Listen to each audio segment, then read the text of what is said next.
Only in conscious experience that it seems that we move forward in time. In quantum theory, you can also go backwards in time, and there's some suggestion that processes in the brain related to consciousness project backwards in time. This suggestion is ludicrous. What we will see in a moment is Dr. Hameroff give us an example of this by referring to an experiment conducted in the 1970s. However, as I will explain shortly, the conclusions drawn by Dr. Hameroff are completely incorrect. For example, in the late 1970s, a neurophysiologist at University of California, San Francisco, named Ben Libet did some very famous experiments. What Libet did was study patients who were having neurosurgery on their brains, with their brains exposed, while they were awake. They were given a local anesthetic to numb the area of the skull and scalp to access their brains. And they were awake, and Ben would talk to these people. So, for example, what he did was he would stimulate their little finger and look at the part of the sensory cortex on the opposite side that was related to that, record from it electrically, and ask the patient when he or she felt the stimulus on the little finger. And he would also stimulate at that particular area of cortex. Now, what you would think would be that if you stimulate the little finger, it takes a finite period of time to get to the opposite side of the cortex, so the patient would report it a fraction of a second later after the stimulus. And when you stimulate it directly, the patient would report it immediately. He found just the opposite. When he stimulated the little finger, the patient felt it immediately, and when he stimulated directly in the cortex, there was a delay. This experiment actually took place. However, Dr. Hameroff's reporting of the experimental findings is factually inaccurate. First of all, the experiment involved the subject tapping a control, or flexing a finger, or some other motor control activity. There was no direct stimulation of the electrodes within the brain to induce an action. The experiment involved measuring the distance between the subject's conscious reporting of an action and the electrical build-up measured by the electrodes attached to the subject's scalp. It should also be noted that the experiment had a margin of error of as much as 50 to 100 milliseconds. With this in mind, even if there was direct cortical stimulation to induce activity, then the results would have been difficult to predict given the margin of error that existed. The experimental findings were interesting to say the least, and recent experiments in 2008 have suggested that an electrical build-up can occur in the prefrontal and parietal cortices for as long as up to 7 seconds before a subject becomes aware of a conscious decision to act. While this is interesting, it is not as Dr. Hameroff has described. He has distorted fact. After sorting through all the data and repeating this over and over, Libet came to the conclusion that somehow the brain was projecting information backwards in time. That was a lie. So that it did take a finite amount of time to get to the sensory cortex, but the brain projected it backwards in time so that the conscious perception was that the stimulus was felt when the pinch actually occurred. To compound the error, Dr. Hameroff has attempted to build a house of cards to bolster his lie that the experiment concluded that the brain was receiving information from the future. No such conclusion was ever reached by Dr. Libet. The conclusion was reached by a neurophysiologist named Dr. John Eccles, who was a devout Roman Catholic. The conclusion could very well have been religiously motivated in order to detract from the suggestion by many others that the experiment demonstrated that free will was not what people thought it was. To be sure, the issue is a contentious one, but what Dr. Hameroff has done is perpetrate a fraudulent conclusion. No time travel has ever been conclusively demonstrated. There have been some studies which have shown that when people are beginning to move a hand or beginning to say something, that there's actually activity in the brain and certain nerve cells of the brain even before they become consciously aware of what they're trying to do. Dr. Newberg has made a vague reference to the same experiment that is somewhat representative of events. Of course, the filmmakers are now going to use this to segue back to Dr. Hameroff, who will make another statement to the effect of, "Time travel is possible because I've had experiences that show it's possible," as you will hear. I know it seems to me that I often do things and then decide a fraction of a second later what to do, but I've already done them. I'll be late. Can always go back in time. And here we are. I'm going to skip the theatrics that follow. I will, however, stop at a midway point through so that we can see a cartoon version of Dr. Wolf, under the guise of Dr. Quantum, making a real hash of explaining quantum physical phenomena. Most of it has been cut, save for this portion. The single electron leaves as a particle, becomes a wave of potentials. Potentials? Is this like the waves of potential electrons that Dr. Hagelin referred to earlier? For the record, they're not, nor have they ever been, potential electrons. The correct terminology is electrons with potential states. There's a difference.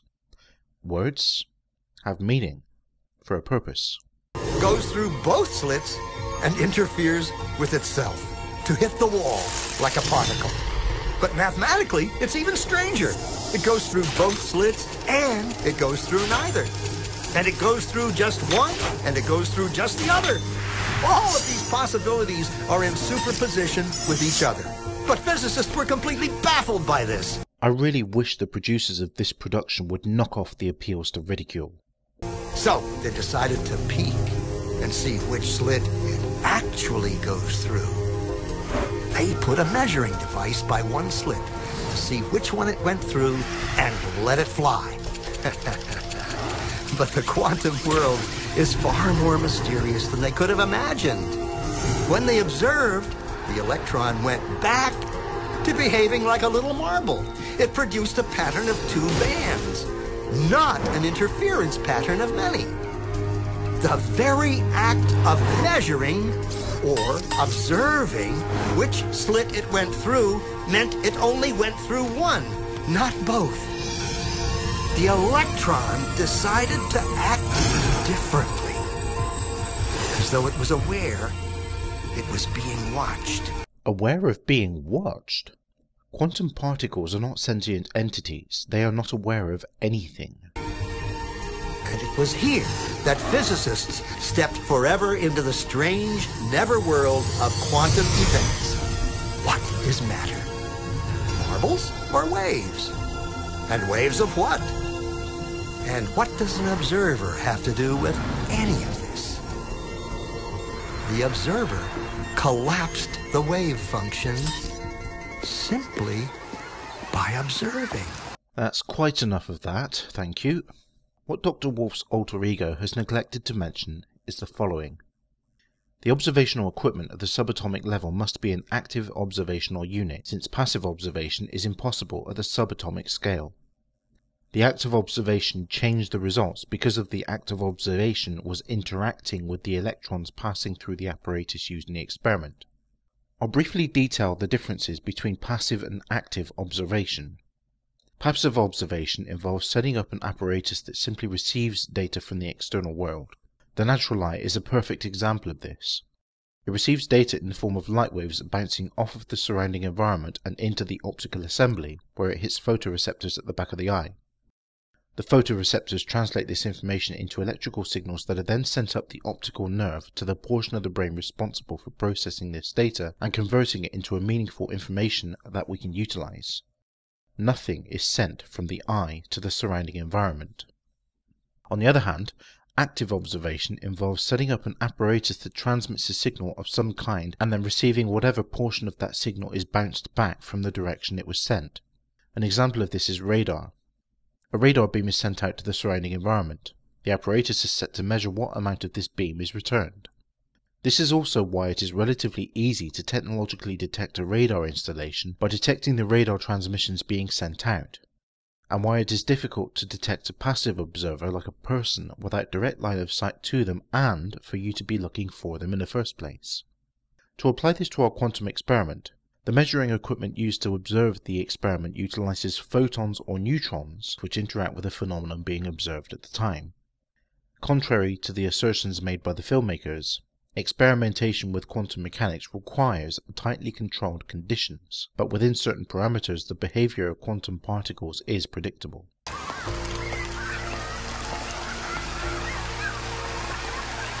We are always the observer. But sometimes we identify with the event so much so that we even lose the aspect of the observer. That's why the materialist gets totally lost and thinks that we could do without the observer. Now we appear to be returning to pseudo-philosophy. This seems a lot like New Age rambling and is asserted without evidence or proper argumentation. It appears to be based off of the concept of quantum mechanics, and inappropriately so, since quantum mechanics generally applies at or below the atomic level. The physics data tells us that an object itself is really a simplification for what we call out there. Dr. Wolf is now engaging in even more meaningless word salad. Does he have any evidence for this assertion of his, that the object being observed is merely a simplification for what's really out there?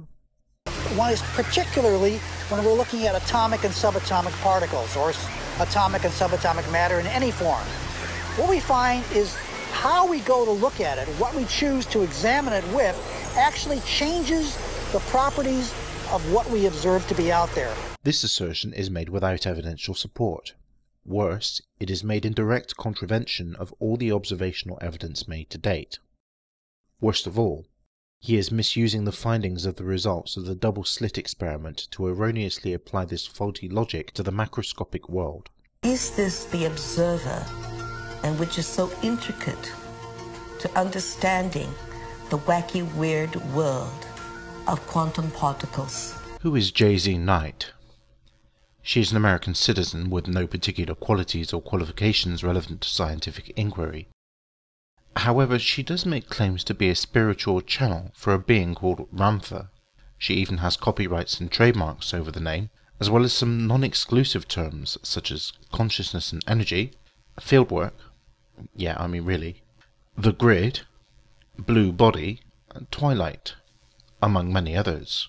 She attends events where she channels Ramtha and charges approximately $1,000 per event, has a fondness for filing lawsuits against people, as evidenced on her blog page, and ignores her critics, possibly because she'll gain followers regardless. It is of course a mercy that as a consequence her critics don't have to deal with her nonsense directed straight at them. And how they react. Is this, then, the observer? And even though we cannot have a quantum field without the observation of scientists who have gone there, who have uncovered it, layer after layer after layer, they're all observers. I'd really like to know, what is your point here? But not one of them agree conclusively on all points in the field, because they are perceiving the field mathematically from different angles of perception. That might well be so, but that is not evidence for the premise made by this movie. These statements are little more than a red herring. We don't know in quantum mechanics how to hook ourselves as observers up with the world. We don't know how to treat ourselves as observers as just another part of the physical system that we're describing. The only way we know how to do quantum mechanics as it's traditionally formulated is to keep the observer outside of the system you're describing. The minute you put him in, you get all these paradoxes. And we're forced to say things in quantum mechanics like, look, the book is doing what it's doing because of quantum mechanics, and I see that because I'm there and I see it, and you better not try to analyze that second part of the sentence in terms of applying quantum mechanics to it, because it's going to break down. That's why there are these two separate laws of the evolutions of physical systems. One that applies when you're not looking at them, the other that applies when you are. But that's crazy. Notice here that Dr. Albert is specifically referring to quantum systems. Not that the producers of the movie want you to really think too closely about that fact. So let's listen to Dr. Wolf now, shall we? There's no way that we're ever going to mathematize or put into mathematical formula this very act in which a conscious observer comes up with the answer. People say, oh, the measuring instruments, the recorder records it, and there it is, it's on the tape, it's recorded. You forgot one part of the equation. Somebody has to look at the tape. And until somebody looks at the tape, it ain't recorded at all. And there we have it. Dr. Wolf up to his usual tactics. Dr. Albert, as you'll remember a moment ago, was specifically talking about quantum phenomena. Dr. Wolf is now trying to apply this logic to the macroscopic world, and more specifically to conscious human beings. Further, his assertion that there isn't anything recorded at all until someone looks at it is ludicrous. It's little like the claim by Candace Pert, which I will come to later in the movie, that the ships that visited the New World with Columbus in American history were completely invisible to the Native Americans because they were unknown to them.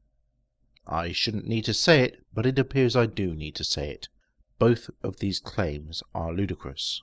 When you are not looking, there are waves of possibility. When you are looking, then there are particles of experience. Who is Amit Goswami?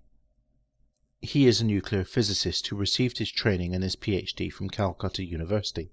He subsequently became resident in the United States, where he taught at the University of Oregon from 1968 until 2003. Subsequently, he has retired.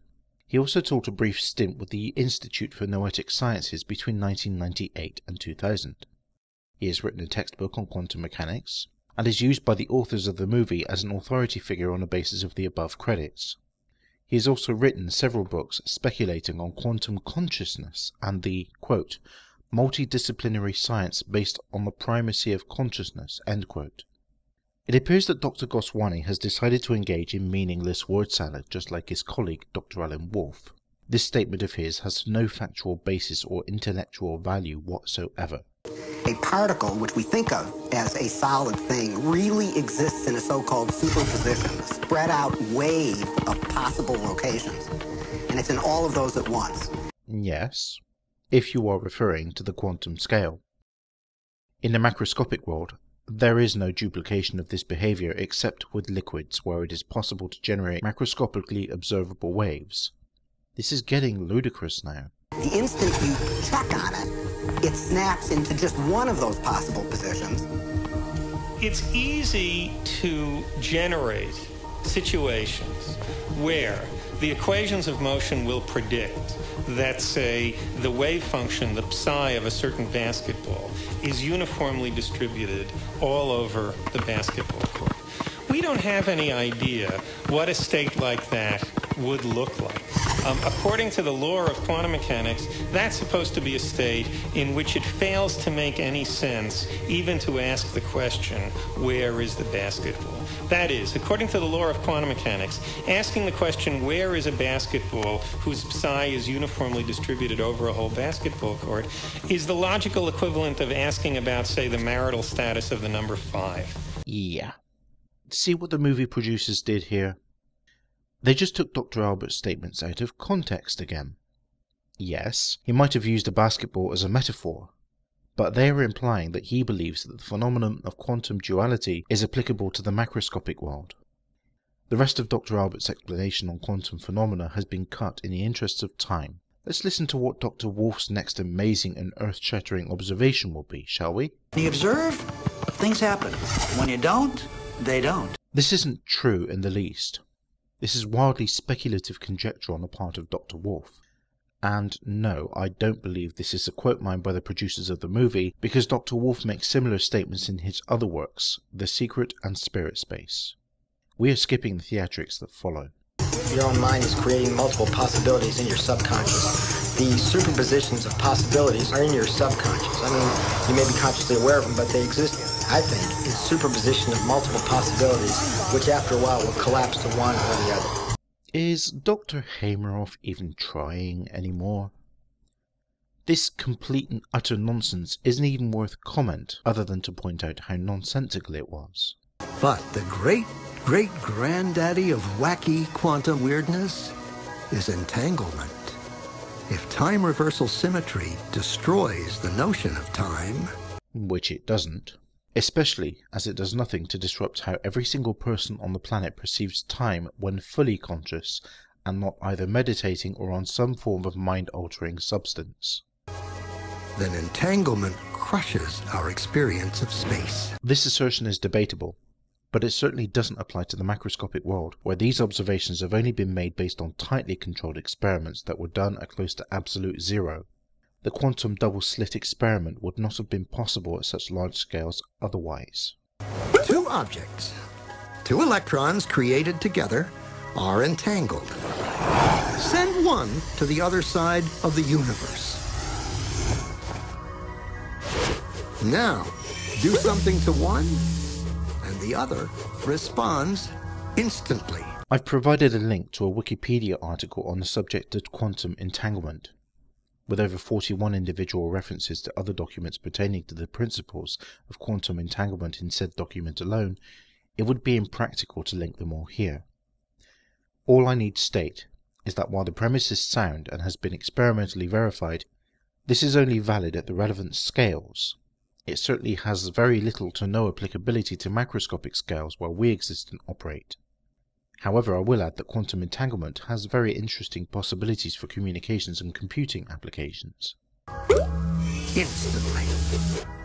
So, either information is traveling infinitely fast, or, in reality, they are still connected. They are entangled. And since everything was entangled at the moment of the Big Bang, that means everything is still touching. Space is just the construct that gives the illusion that there are separate objects. This kind of speculation is an affront to scientific inquiry. Matter did not exist at the instant of the Big Bang. Energy existed at a superheated state. It was not until the universe cooled sufficiently that the first elementary fermions were able to form. Quantum particles such as electrons and photons could not form until later, so this assertion is without evidential basis. Are we far enough down the rabbit hole yet? You now can see in numerous labs around the United States objects that are large enough to be seen by the naked eye, and they are in two places simultaneously. Wait, is Dr. Satanova referring to the macroscopic double-slit experiment that wasn't supposed to take place until last year? That's unlikely, so I suspect we're speculating again, aren't we, Dr. Satanova? And you can actually take a photograph of that. Now, I suppose if you showed a photograph, they'd say, oh, great, here's this nice blob of colored light, and I see there's a bit of it over here, and another bit of it. So you got a picture of two dots. What's the big deal? Dr. Satanova has yet to discuss his evidence that at the time the movie was made that the quantum double-slit experiment and superposition of quantum particles has been demonstrated at the macroscopic scale. It gets worse. The explanation that Dr. Satanova goes into is more to do with particles, decidedly microscopic in application. In the interest of time, I've decided to cut it out. To summarize, he spends several minutes making statements to the effect that quantum superposition is analogous to having a basketball court with one basketball that appears to be 3,000 basketballs, all distributed evenly across the court. In actual fact, the principle of quantum superposition states that if a physical system may be in one configuration, and if the system could also be in another configuration, then it is in a state in which it is a superposition of the two, where the amount of each configuration that is in superposition is specified by a complex number. In short, quantum superposition states in a given particle system can be solved for by an equation, or a series of equations, if all the possible states are known and the likelihood of the particle system settling into a given state is also known, as demonstrated by the equation here for a coin flip. To explain this further, each pair P represents two coin tosses, where the bracketed coin toss A and B results in a specific result, either heads or tails. Let's fast forward to Dr. Satanova attempting to explain this phenomena in terms of mass, shall we? Now, if you were to weigh one of them, would it weigh 1/3000th? Well, you can't weigh one of them. Why? Because it's one particle. It's one indivisible particle. What did Dr. Satanova mean by this? You cannot weigh the single particle? Every particle in existence has a degree of mass, and while it may be correct to point out that you cannot weigh one of the 3,000 particles you're seeing in the experiment that he's speculating on, and I'd love to know where he picked up this number from, you can weigh the single particle that is supposed to be in superposition. And in the end, what is it really telling us anyway? Let us fast forward over the rest of this explanation to get to the conclusion that Dr. Satanova presents us with. And then furthermore, you've seen Star Trek and whatnot. Beam me up, Scotty. Beam me up, Scotty. So it all seems sort of, oh, well, what does that really mean? But you've got to really stop and think about what that means, that it's the same object and it's in two places at once. This is rather speculative, don't you think? For the record, quantum mechanics has a very strong analogy with mathematical probabilities, and this is demonstrated by the fact that it is possible to mathematically demonstrate how any given particle is likely to appear when measured given a set of probability calculations based on known statistical variables. Several successful experiments demonstrating quantum superposition have been carried out as summarized here. Further, recent research indicates that chlorophyll within plants appears to exploit this feature of quantum superposition to achieve greater efficiency in transporting energy, allowing pigment proteins to be spaced further apart than would otherwise be possible. Now that last one is especially amusing because quantum superposition in plants is decidedly non-intelligent, which does not in any way support the premise that this film makes, that it is possible to telepathically alter the world around you. And people tinker in the lab, and they get angry about things, and they have lunch, and they go home, and they lead their lives just as though nothing utterly astounding is happening, because, of course, that's how you have to go about it. And yet there is this completely amazing magic sitting right in front of your eyes. I'd hardly describe the phenomenon of quantum superposition as completely amazing magic sitting right in front of your eyes when you are going about your daily life interacting with the macroscopic world. To be sure, quantum superposition is a very interesting phenomenon from a scientific point of view, which, if successful, will allow for many possible applications useful to us in our daily lives. But these people are treating it as if it is some form of supernatural entity, as Dr. Wolf alluded to earlier in the movie. The inescapable fact is this. If we can measure it, it is definitely naturalistic. If we can gauge its probable states, it's measurable to some degree. Quantum superposition, while it is subject to the uncertainty principle when not being directly measured, does conform to naturalistic testing and measurement and is therefore not supernatural nor magical. We are skipping the theatrics that follow. We took two simple black boxes like this. Inside is a very simple electric circuit with a few diodes, oscillator, EEPROM, some resistors and capacitors. Basically that's it. We wrap one in aluminum foil. We put it in an electrically grounded Faraday cage. The other we set on a tabletop around which four very well qualified meditators, highly inner self-managed individuals sit. And they go into a deep meditative state. They cleanse the environment. They make it essentially a sacred space using their mind cleansing procedures and their intentions. I'd like to know what Dr. Tiller thinks he's going to achieve here with this experiment. First of all, he's referring to four highly self-managed individuals who enter a meditative state. He then refers to cleansing procedures. What he hasn't done is explain the controls for the experiment beyond having one of a pair of devices enter a Faraday cage. Since the producers of the movie did not in any way, shape or form see fit to provide any documentation for this experiment, it is very difficult to disprove, but it is also very difficult to verify in the first place. Let's continue, however. And then one of the four speaks the specific intention for this device. The intention is to influence a particular target experiment.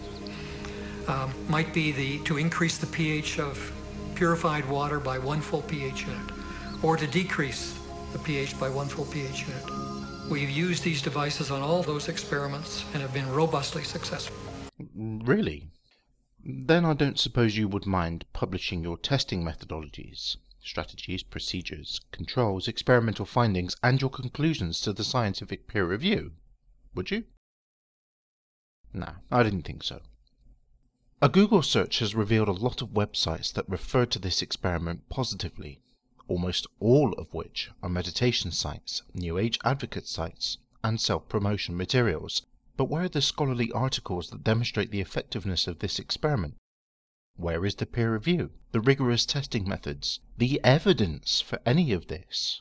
In the meditative process, then after one speaks the particular intention, it's held various ways by the four for maybe 15 minutes, and then so be it, it's let go. And then a subsidiary intention is stated to seal that imprint into the device.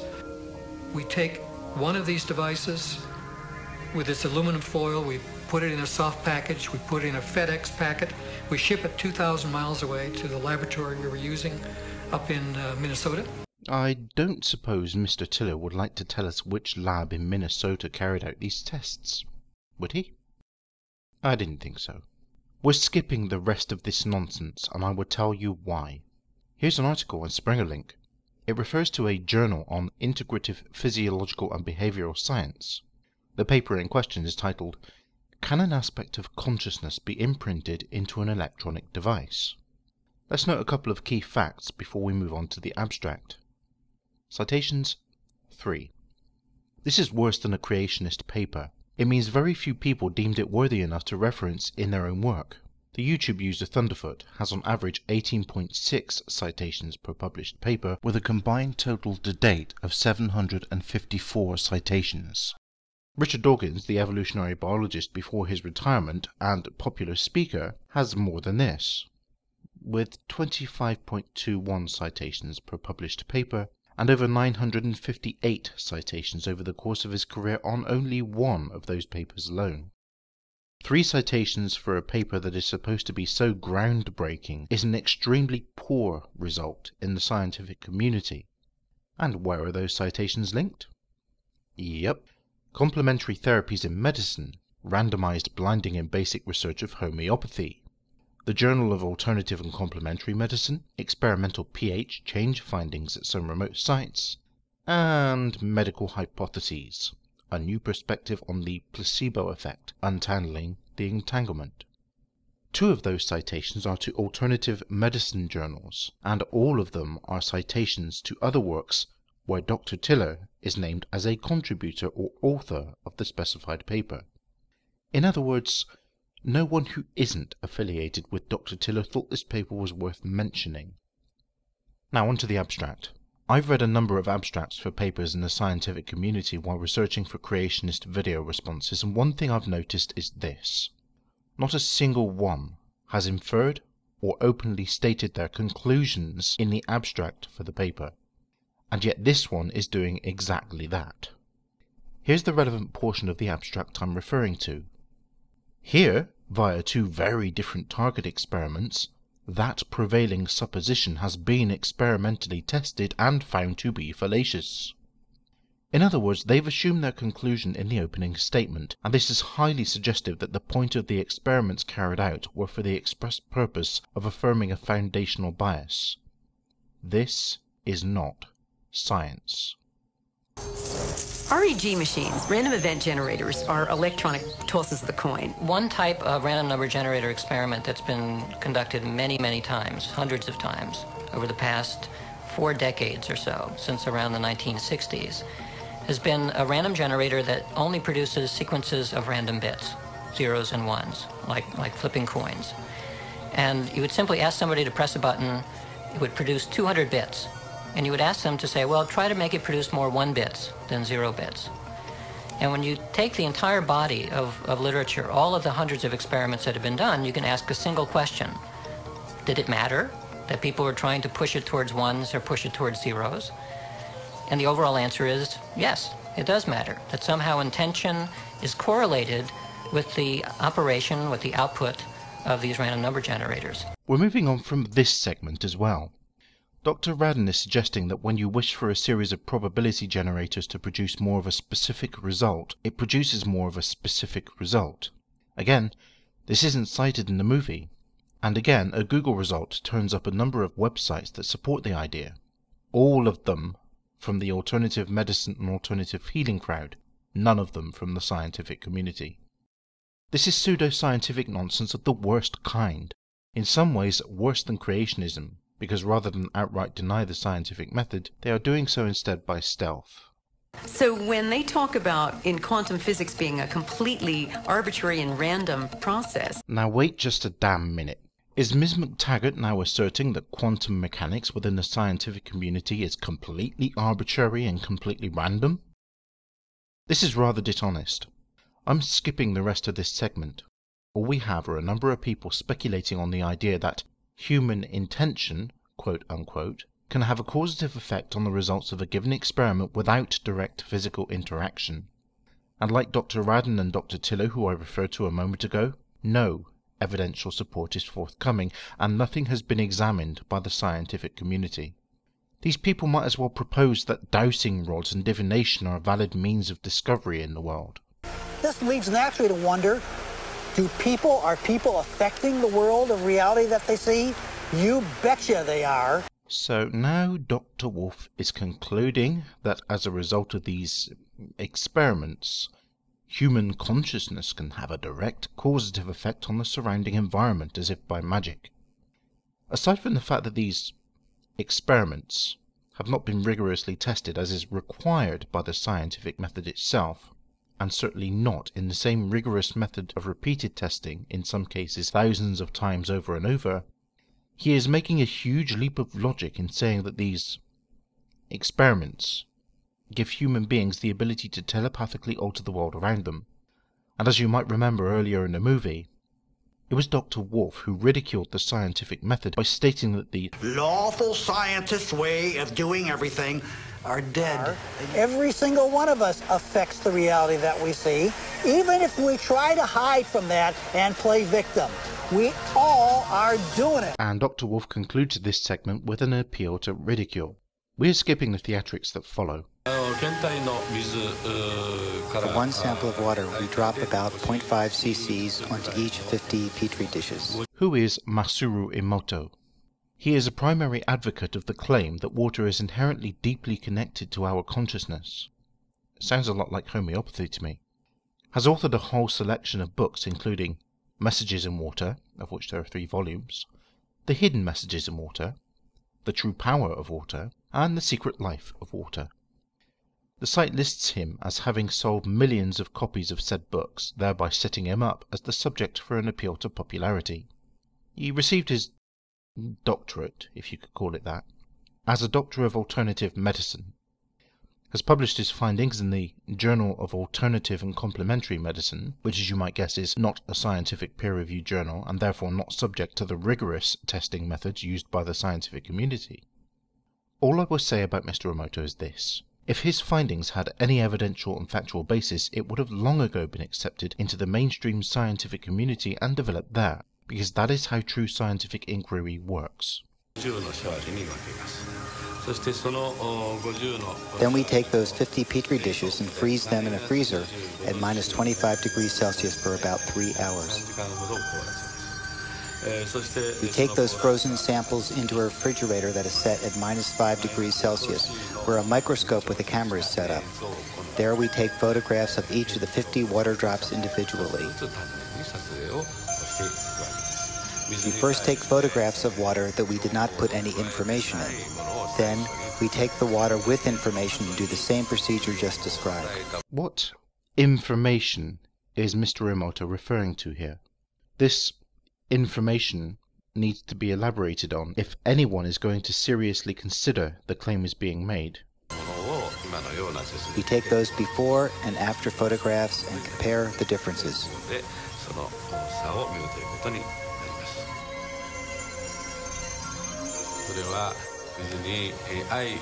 When we projected the feeling of love and thanks to water, it made the most beautiful crystal. This is an extraordinary claim that is not backed up by evidence. It is mere assertion to state that it was the projection of a specific emotion that caused the crystal to form the way it does. Water crystals tend to be very intricate and can form very aesthetically pleasing patterns spontaneously even without any intervention on the part of people who think they can project their thoughts onto the water crystals. This is what happens when snowflakes form. Examined under a microscope, they have very intricate patterns, none of which were formed by thoughts of any kind. This experiment has proven nothing so far, but let's see what Mr. Emoto says next. At times like this, I think water is at peace. That's it? That's the best Mr. Emoto can come up with? Water is at peace? Water has no conscious ability, no synapses, no brain matter of any kind. It is an assemblage of hydrogen and oxygen atoms. It can no more be at peace than the empty vacuum of space. This is meaningless nonsense.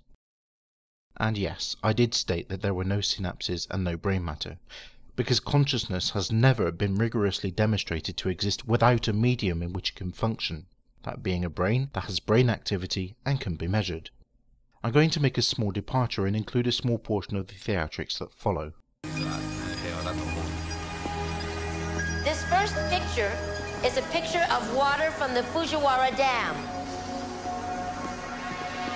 And this picture is the same water after receiving a blessing from a Zen Buddhist monk. No, this claim is completely incorrect. The blessing was not what crystallized the water. The crystallization took place as the result of freezing and then slowly thawing the water in a refrigerator. The process of water crystallization is well understood by scientists who actually carry out the rigorous experimentation needed to gain knowledge in their respective fields of scientific inquiry. Now, in this next series of pictures, Mr. Emoto printed out words, taped them to bottles of distilled water, and let them out overnight. I dread to think what's coming next. This first photograph is a picture of the pure distilled water, just the essence of itself. These subsequent photographs, as you can see, are each different. This is the chi of love. And we move along here to thank you. And you can see where he taped that to this bottle here. But if you read Japanese, you already knew that. Now, Mr. Emoto speaks of the thought or intent being the driving force in all of this. Oh boy. Boy, oh boy, oh boy. This is what I was afraid of. Mr. Emoto's claims get more and more bizarre. So now we have water crystals forming patterns based on the words written on a piece of paper? Previously, as you'll remember, the statements made were to the effect that your thoughts are what drive the world around you. However, it now appears that your thoughts can hang around long after they're projected and influence the world around a piece of paper attached to a bottle. Can you imagine anything more ludicrous at this point? I really do think these people would have done better to strive for at least a little internal consistency. I'm going to skip the rest of the theatrics, save for this small piece. Makes you wonder, doesn't it? If thoughts can do that to water, imagine what our thoughts can do to us. Mr. Shimmerman, I am so very disappointed in you. Why would you, an actor that's been in such productions as Star Trek Deep Space Nine and so many other science fiction productions over the years, attach himself to this kind of material? Also, the statement made is nothing more than nonsense and completely redundant. Our thoughts can clearly do a great deal to ourselves. The placebo effect, for example, can be a very powerful motivator within the laws of physics and can often make the difference between life and death when it comes to situations where things can go either way, though there is no empirical evidence for this. But to suggest that the power of your thoughts can make you superhuman and able to influence the world around you in a way that these producers are asserting is completely unfounded. I mean, really, we are going deep into the rabbit hole.